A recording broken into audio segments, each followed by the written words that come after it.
Meskipun saat ini dikenal sebagai museum paling terkenal di dunia, Louvre dahulu lahir di bawah bayang-bayang sebuah kastil megah. Dibangun pada abad ke-12 oleh Raja Philip Auguste dari Prancis untuk melindungi Paris dari serangan Viking, kastil ini awalnya merupakan bangunan pertahanan. Setiap pengunjung yang masuk ke museum masih dapat melihat dinding batu kastil di bagian bawah tanah.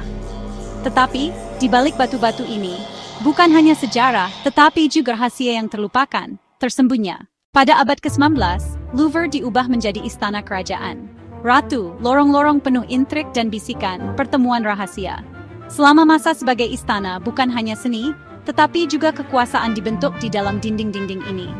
Konon beberapa keputusan begitu besar sehingga mengubah nasib Prancis dalam semalam. Dinding istana menjadi saksi bisikan yang memengaruhi jalannya sejarah. Harta paling berharga Louvre tidak diragukan lagi adalah Mona Lisa karya Leonardo da Vinci.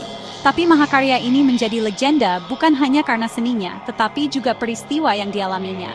Pada tahun 1911, Mona Lisa dicuri dari museum. Selama 2 tahun, dunia mencari jejak lukisan tersebut. Insiden ini menimbulkan sensasi. Jumlah pengunjung Louvre meningkat pesat. Orang-orang datang untuk melihat bingkai kosong dari lukisan yang dicuri. Akhirnya, lukisan ditemukan di Florence. Tetapi beberapa teori bahkan mengklaim karya asli tidak pernah dikembalikan. Dan yang ada di Louvre adalah salinan. Piramida kaca yang ditempatkan di halaman Louvre pada tahun 1989 menciptakan nuansa modern pada museum, tetapi juga menimbulkan kontroversi. Beberapa peneliti mengemukakan bahwa struktur ini membawa pesan esoteris tersembunyi melalui dimensi numerik dan simboliknya. Teori ini semakin populer berkat novel Dan Brown, The Da Vinci Code. Beberapa bahkan percaya batu tertentu di pusat piramida melambangkan rahasia kuno.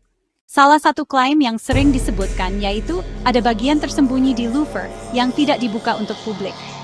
Terutama terowongan di bawah museum, diperkirakan tidak hanya digunakan untuk memindahkan karya seni, tetapi juga melindungi koleksi khusus. Beberapa dokumen sejarah menyebutkan karya seni yang disimpan di ruang bawah tanah museum saat Revolusi Prancis dan hingga kini belum pernah diperlihatkan. Dikatakan bahwa pada malam hari, Louvre tidak hanya dipenuhi dengan keheningan, tetapi juga kejadian aneh.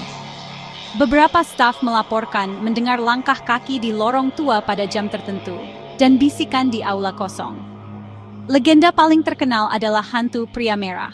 Menurut cerita, sosok ini adalah arwah seorang pejabat yang pernah bekerja di layanan kerajaan dan dibungkam karena terlalu dekat dengan rahasia istana. Selama Perang Dunia II, karya berharga Louvre berada dalam bahaya. Di bawah pendudukan Nazi, pejabat museum diam-diam memindahkan ribuan karya ke kota lain demi perlindungan. Banyak mahakarya, termasuk Mona Lisa, disembunyikan bertahun-tahun di berbagai wilayah. Proses ini menjadi contoh perjuangan mempertahankan seni dan budaya. Beberapa sejarawan seni mengklaim bahwa ada simbol yang berulang ditemukan dalam karya yang dipamerkan di Louvre. Terutama dalam lukisan bertema agama kuno, terdapat detail yang sangat halus hingga hampir tak terlihat. Beberapa orang percaya detail tersebut memuat pesan pribadi seniman atau bahkan ramalan masa depan. Saat ini, Louvre bukan hanya simbol Prancis, tetapi juga dunia. Menyambut lebih dari 10 juta pengunjung setiap tahun, museum ini menyimpan sejarah umat manusia dengan koleksi yang luas, mulai dari Mesir kuno hingga Renaissance, seni Islam hingga karya kontemporer.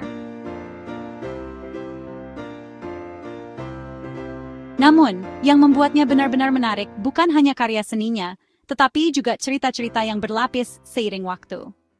Louvre adalah lebih dari sekadar museum. Setiap batu, setiap dinding, setiap aula seperti gema masa lalu. Bagi sebagian orang, itu adalah pusat seni. Bagi lainnya, labirin sejarah. Tapi ada satu kebenaran yang sama bagi semua orang. Louvre adalah kenangan tiada banding, memadukan masa lalu dan sekarang. Yang terlihat dan tersembunyi, seni dan yang tak diketahui. Mungkin itulah alasan mengapa tempat ini tak hanya layak dikunjungi, tetapi juga layak didengarkan.